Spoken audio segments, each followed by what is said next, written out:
ঘটনা আমি তো আমার চেয়ারে দাঁড়াইতে আসলাম, হ্যাঁ তাকে দিকে আটকে যাইতেছে, তা উঠে পড়ে গেছে।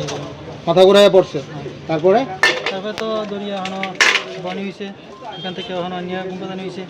তারপরে ফায়ার সার্ভিস ফোন করা হয়েছে, ফায়ার সার্ভিস আইছে না, লেট হয়েছে, বহুত করে গেলে গেছে। কোথ পড়াইয়া লইয়া গেছে। তো তুমি তো সামনে আসিলা, তুমি তো কষ্ট করে পারছো না এটা লইয়া যেতে, কিংবা অন্য কেউ কিরম লইয়া দেয়, আমি এগুলা কিরম লইয়া দেয় এখান থেকে, অন্য কেউ লইয়া আপনার সুযোগ নাই, মানে সুযোগ আসলো না। অত মানুষ থাকতে পারছে না, আমি একলা কিরম করবো? মানুষ তো পুরো বড়ি গেছিল ইয়া, যতক্ষণ হতে পারছে না, আমি একলা কিরম করবো? কত সময় পরে আইছে ফায়ার সার্ভিস? মানে সবাই ফায়ার সার্ভিসের অপেক্ষা করছে। হ্যাঁ, কি নাম তোমার? রাহুল না। তুমি কি দোকানে থাকো? একটা ছোট বাচ্চা বলছে একটা পেশেন্ট পড়ে গেছে, একবার এখন তো সিভিল হসপিটালে গিয়ে নিয়ে আবার এডমিশন করাই। একটা মানুষ আসতো না, এত সময় ধরে আমি তো মন্তলা, আমি তো কথা শুনি, আমি ফোনে শুনে তো আমার বিনাতে চলে পড়ে নেই। কত সময় ধরে আছেন বাড়ায় আসলো এখানে? 1 ঘন্টা দাদা, 1 ঘন্টা হই দিব। একটা মানুষ আসতো না এখানে, দুই তিনটা না লাগে। হাজার হাজার মানুষ রাস্তাঘাটে এখানে দুতলা আপনাদের সিঁড়ি থাকি এরকম দেখতাছে, রং দেখতাছে, এরকম দেখতাছে। শুধু একটা 4 বছর একটা বাচ্চা রয়েছে, তাদের যে মানুষটার আগে যেটা পরে দেখবো মানুষটার গার্জিয়ান হাজব্যান্ডকে চলে পরে দেখবো আগে গিয়া ঘটনাটা কি হয়েছিল? অ্যাকচুয়ালি অ্যারাউন্ড 5টার দিকে ফায়ার সার্ভিসের আওয়াজ পেলাম আমি। তারপর গিয়ে দেখি যে একটা ব্রডডেড আনা হয়েছে, নাম শেখর পাল, 55 ইয়ার্স বয়স, মনতলা ধর্মনগরের। তো ওনারা বলছেন যে ওনাকে রাস্তায় পেয়েছে, ওনাকে প্রায় 1 ঘন্টার মতো ওনাকে রাস্তাতে মানে পড়া অবস্থায় ছিল, কেউ হেল্প করা ছিল না। তো ওনাকে যখন আনা হয়েছে আমি দেখার পর দেখলাম যে উনি মৃত অবস্থায়। মৃত্যুর কারণ কি বলতে পারবেন? সেটা তো আমরা পোস্টমর্টম এক্সামিনেশন না করে বলতে পারছি না। ম্যাডাম আপনার নামটা? বিপাশা দেববর্মা। হয়েছিল ঘটনাটা একটু বিস্তারিত বলবেন।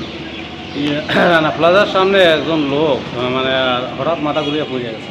আমরা অফিসে পড়াই, আমরা ছোটো গাড়ি নাই, ছোটো গাড়ি আমরা অফিসের কাজের কাছে কলকাতার বড় গাড়ি লিয়া গেছি। আমরা গিয়া ডিগ্রি পার গেছি, গিয়া থেকে রাস্তা ব্লক, রাস্তার মধ্যে একটা হইতেছে প্রোগ্রামের জন্য মনে একটা প্যান্ডেল বানাইতেছে। যেখান থেকে গাড়িটা ঘুরানোর দিকে সমস্যা হয়েছে, রাস্তা জাম হয়ে দিছে, সেখান থেকে ঘুরাই আমরা আবার থানারও দিয়ে গেছি। যাওয়ার পরে এদিকে কুর্তিরও যদি গাড়ি ঢুকে না, সোমনাথ গাড়ি রাখে আমরা হাইটটা গেছি, গিয়া এখানে গিয়ে একটা দোকানের একটা জুয়েলারি বাহিন্দা তাই না পুরা শুয়ে রয়েছে। আর পাবলিকের সবাই ভিডিও ক্যামেরা করতেছে, অথচ একটা মানুষে হেল্প করে না, অথচ তাই উঠাইয়া একটা টুকটুকে উঠে পড়াইতে পারতো তারা। যাওয়ার পরে ফায়ার সার্ভিস উপরে তারা আরও কমপ্লেন করে আমরা দেরিতে গেছি। আমরা গেছি কি তাহলে দেরিতে রাখে বুঝতে রাখি নাই, অথচ দোকানের মালিক যেন তাইনে দাঁড়িয়ে দেখতেছে যে লোকটা যেন পড়িয়েছে তাই দোকানের বাহিন্দা, কিন্তু একজন মানুষে হেল্প করছে না তাইনে।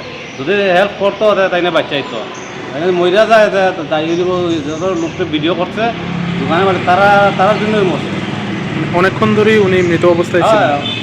মিনিমাম 10 মিনিট হইব। তাইনের নাম লগিয়া শেখর পাল, 55 বছর, বাড়ি মনতলা। তো এই ঘটনাস্থলে যারা জনগণ ছিল ওনারা একটা অভিযোগ করছিল যে ফায়ার সার্ভিস নাকি অনেক পরে ঘটনাস্থলে পৌঁছেছে, তো এ ব্যাপারে কি বলবেন? না, আমরা তো ছোটো গাড়িটা গেছে অফিসের কাজে গেছে কল্যাণপুর, আর বড় গাড়িটা আমরা প্রথম গেছি এদিকে গেছি দিঘির পার হইয়া। দিঘির পার যাওয়ার পরে গেছে রাস্তাটা ব্লক, কিন্তু রাস্তার মধ্যে প্যান্ডেল বানাইতেছে, অথচ আমরা জানি না রাস্তার মধ্যে ব্লক। তারপরে এখানে গাড়ি ঘুরাই থেকে সমস্যা হয়েছে, টুকটুক জাম লাগিয়েছে, গাড়ি ঘুরাই আবার থানাও রইয়া গেছে, গিয়া আবার ও তিমুখাত গাড়ি রাখিয়া আমরা হাইটটা যেতে লাগছে। পাবলিকে তো আর জানতেছে না আমরা যেন কিতা লাগে দেরি হইতেছে।